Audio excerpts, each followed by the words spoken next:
Guten Morgen guys! Samahan niyo kami ngayong araw. At yan nga, pinapakita ni Boss ang kanyang jacket. Na naka-jacket kami dahil ilang araw na po nag-uulan. At ilang araw na pong malamig ulit dito. Well, summer ngayon dito pero yun nga, mahangin tsaka umuulan guys. At ayan, makikita niyo yung pink building na yan. Isa yan sa mga teatro dito sa Mongolia. And ngayon din yung araw na gagamitin ko tong aking vlogging camera. So, guys, pagpasensyahan nyo na ako masyadong malikot yung camera kasi first time ko pa lang pong gamitin ito at hindi pa ako masyadong marunong. So, pati yung voiceover ko guys, pagpasensyahan nyo na rin. Medyo nahihiya pa ang person. So, yun nga, maglalakad-lakad kami at itong tao na to, ayaw niyang titigil sa bahay. Especially pag weekends kasi naboboard siya. So, lumalabas talaga kami every Saturday, Sunday. So, as you can see, itong place na to, parking area siya ng building na to kasi opisina yan eh. So usually, everyday madami sasakyan dyan nakaparada. Since Sunday nga, yan isa lang.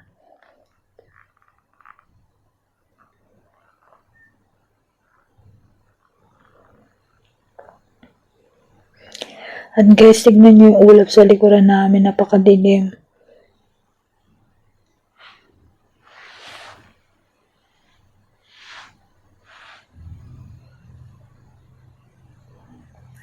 At makikita nyo rin yung blue building na parang half moon. Yun yung Blue Sky Tower, guys. Malapit sa Sukdokta Square. Grabe yung ulap po, guys. Napakadilim, no? Pero hindi naman siya umulan habang nasa labas kami. Kaya, yun. Okay lang. So, yun nga. Tatawid kami dyan.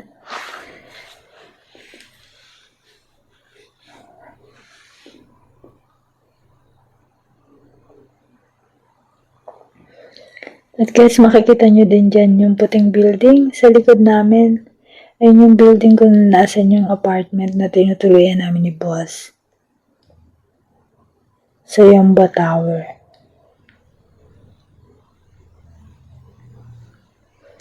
At todo huntahan kami dyan habang naglalakad.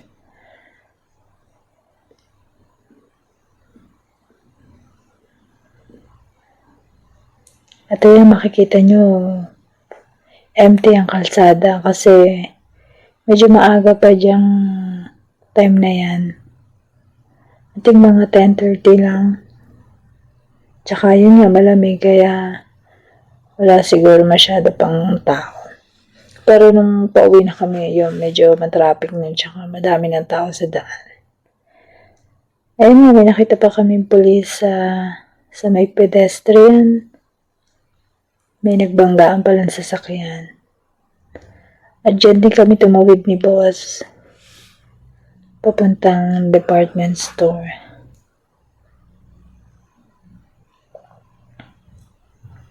So, ayan na nga yung daan. Papuntang department store. Madami din ditong maliliit na shop. Mga restaurant.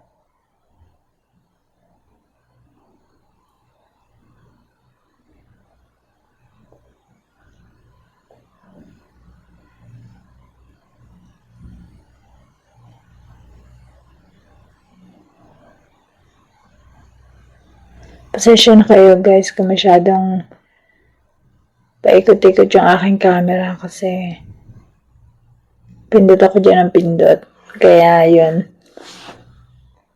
At saka magalaw siya. Pasensya na kayo.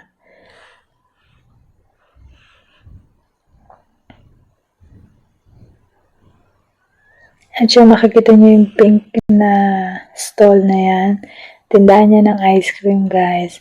At dahil malamig na ang panahon ngayon, so sarado. Walang ice cream na nagtitinda. Usually, madaming mga stall ng ice cream dito sa Mongolia pag summer. At itong brown building na to, tindahan niya ng mga gold jewelry.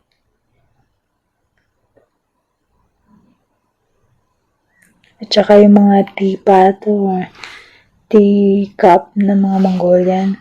Diyan ka din makakabili.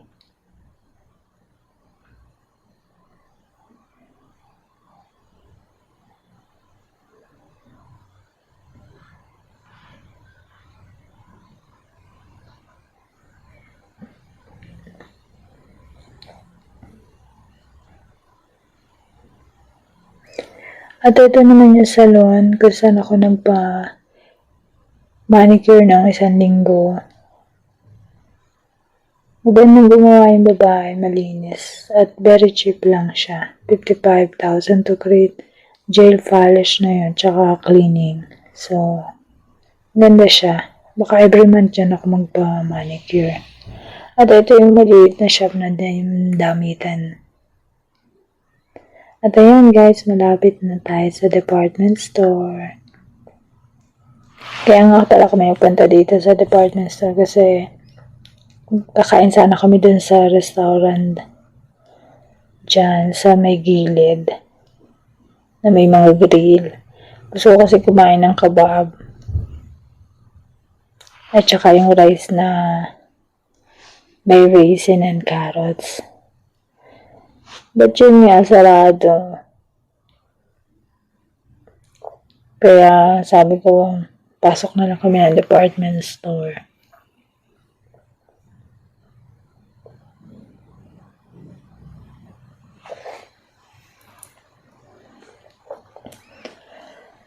So, papasok na lang kami ng department store. Yan, may mga naka-display na sasakyan for sale.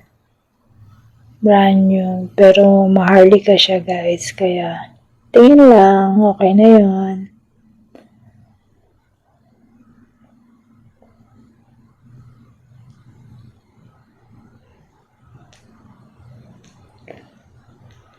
At ayan, pagpasok namin yung tindahan ng relo.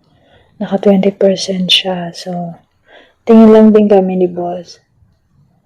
At ito yung grocery here, yung Nomen grocery. Pero hindi kami mag-grocery ngayon kasi nag-grocery na kami kahapon. So, akyat na lang kami sa taas at magtingin-tingin kung anong mabibili.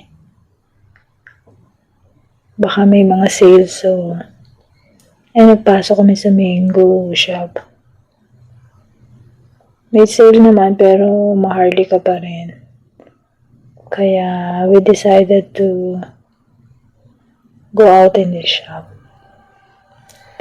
At sabi ko, doon na lang kami sa Calliope.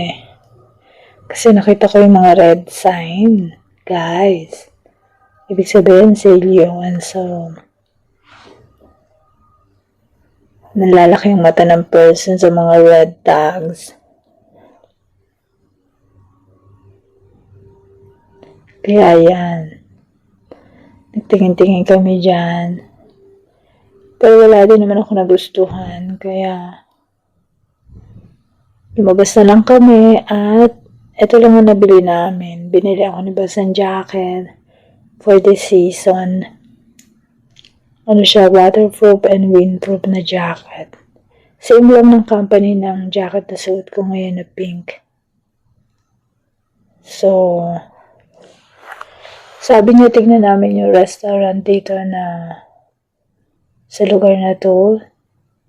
Yung street food. May mga restaurant din kasi dito eh. Baka bukas daw. May mga ganun ding grill. Kebab, lamb chops, mga ganun. So sabi ko, sige tignan natin. Pero sabi ko, I think it's closed also because it's Sunday.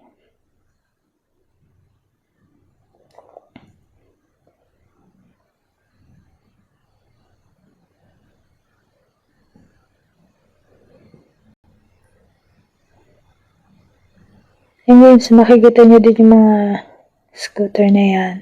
Pwede nyo rentahan pag tinatamad kayong maglakad. dali lang gamitin. So, tatawid kami dito at makikita mo na rin dito yung restaurant na tinutukoy ni boss pero nakita ko nga parang sarado. So, we decided to eat na lang sa Better Days fast food, yung burgers. So, yun na lang ang kakainin namin, guys.